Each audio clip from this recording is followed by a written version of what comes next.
I'm Carl-Johan Åström and I'm a senior professor in the Department of Automatic Control at Lund University. And I'm Margaret Bauer and I'm the Lise Meitner Professor at the Department of Automatic Control here in Lund, and I'm also a Professor of Process Automation in Hamburg. And I am so happy, I'm so fortunate to be here in this incredibly stimulating environment that you have created here at this university. You should also mention that Lise Meitner is a very prestigious appointment. But you're too shy to say that. If we start with this room, there is an automatic control system that keeps the temperature constant in this room. And when you came here, you probably had a car. And the car has most cars now have automatic speed control. So you can push a button and then the control goes at constant speed. If you are at home, you have a television at home. In the television system, there are lots of feedback systems that make sure that the sound level is right and that the picture is fine. And also internally in a television, there are lots of control systems sitting there. Automatic control, our modern life depends on it because it's in every single system that we use. Yeah. If you look at chemical production, you have hundreds, if not thousands, control loops in every single production site that people are not aware of, and without which we wouldn't be able to produce efficiently and effectively. Production of paper, production of electricity, production of food. So you can take all production processes, they depend critically on having control systems. Power system, you know, when we generate electricity, the plants that generate electricity, they would not function without control. And also when you generate electricity, you have to send it out on the net. And there are lots of control systems that are controlling the transmission of energy.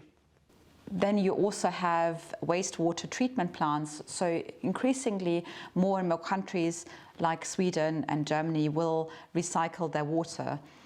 Sweden and Germany are doing it already, but many countries don't recycle their water at this point in time. They just put it back into rivers, the dirty water. So having an irrigation plant, you have to make sure that you clean the water sufficiently. You have to use certain mechanisms such as flotation to get rid of impurities, and there we need loads of controls. If you think about it, in social media, you put out a new post on your favorite platform, Instagram or Facebook or LinkedIn, and you observe the reactions.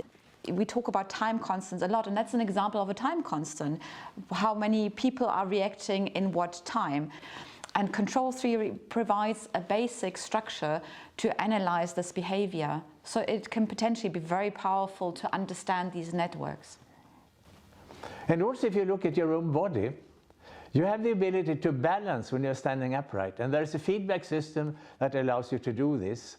And also when you're walking, there is a lot of feedback in the human body that allows you to walk at different speeds, and you can run very fast. Some people can stand on a line and balance, for example. And there are many control systems in the body, and you have several good examples of it. Yeah, I mean, there are loads of examples, and I think that's really conundrum with control because it's so intuitive. I mean, babies can't stand up because when they're born they can't stand up, but as they grow, they learn how to control their bodies so they can stand. And we've all learned how to stand and how to speak. We're controlling our temperature in our body without knowing it. And it's the most intuitive thing, but yet it's not known to most people that they're actually doing control the whole time. So automatic control is called the hidden technology sometimes because it's there everywhere and we don't see it, we don't know about it, we don't know of it. It's not as obvious to everyone and people don't talk about it. I think it's partly because it's an enabler to achieve a certain goal. We are enabling something to make another system work and for other system to make a plan, and then the control is the technology that allows it to follow up on that plan. That's your invention, the hidden technology.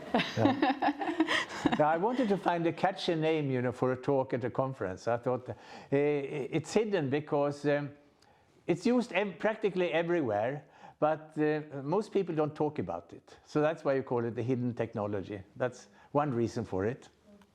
And I think it's also because the mathematical foundation behind that is something that is quite, it's more of a complex construct.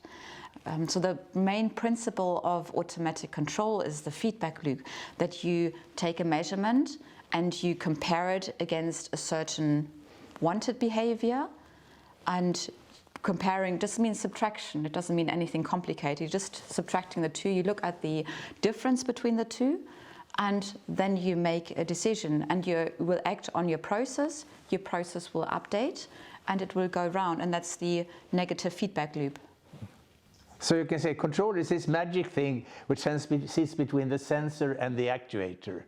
Yeah, I like that you say magic, because it really is magic. Yeah. It's something that is so intuitive and natural, but it feels like magic when you do it. Control is a very mature technology in some industries, in the process industry, for example. There are some very exciting new applications of control where we're not quite sure where it's going to lead us. So, for example, in the biomedical arena, where we're having control systems that help us make a decision, for example, on diabetes, or on a heart rate control, or other control systems that are not so much in place. So we don't have such an established framework on how to implement it. There is actually a common theoretical framework that could cover all the fields, and that's basically mathematics. So it's a common mathematics that can deal with all sorts of fields. For example, I started with military, with missile guidance, and then I worked to control a paper factory after that. And one can use a similar type of ideas, which is quite amazing. And it actually took a while before people discovered. You know, people who were doing process control and people who were in electric system, when they got together, they suddenly discovered we're actually doing the same thing, which is amazing. And what brought it together was the war, because in the war effort, you brought people from different fields together. And then the first books of control came out, and United States did this very well, because after the effort, they decided to publish everything. So they published books, about 30 books of technology, radar system, radar navigations. And then they published one of the first control books, which is this one, called The Theory of Servo Mechanisms, which was published in 1947. And then what happened was that people discovered that control was so useful. So then it was introduced in education. It spread like wildfire all over the world. I think the wonderful thing about automatic control is that it doesn't cost anything in terms of resources. It's a mathematical tool to improve any process that you have. And you make sure a process runs more smoothly, more efficiently, more energy efficient by using a very clever control algorithm. So you can save electricity, or you can save resources by doing very good control. So inherently, control that is there to provide a more sustainable future. But you have to pay for the computer. Yes, you do have to pay for the it's not infinitely cheap. It's not infinitely cheap, but compared to what we use the computer for. And also modeling. You know, modeling has played an important role in the whole climate debate. For example, when you figure out the way we are wasting nature right now, that was uncovered very, very well by mathematical models. So even if it's not control per se, the mathematical modeling has played a very major role in the whole climate debate. And something that's interesting, you know, if you talk about computers, I remember I worked for IBM in the math department in Yorktown Heights. And the leader of the department, he said something like this: when things change by 2 orders of magnitude, it is not evolution, it is revolution. And then if you combine this with Moore's law in computers, you have a revolution every 10 years. So in other words, computations get 100 times more powerful every 10 years. But we have not been able to capitalize on the computing power we have. And nowadays there are things, you know, like learning systems and things like this. You know, you talk a lot about AI today, for example, and machine learning. And AI is a funny business because it goes up and down like this. You know, there are lots of hypes. And right now there's a hype in machine learning. Will this materialize so that we are getting something that will really improve our working efficiency by a factor of 5 or something like this, or not? Nobody knows, but maybe. We made some progress, but it's a wide gap, Yeah. which means opportunities.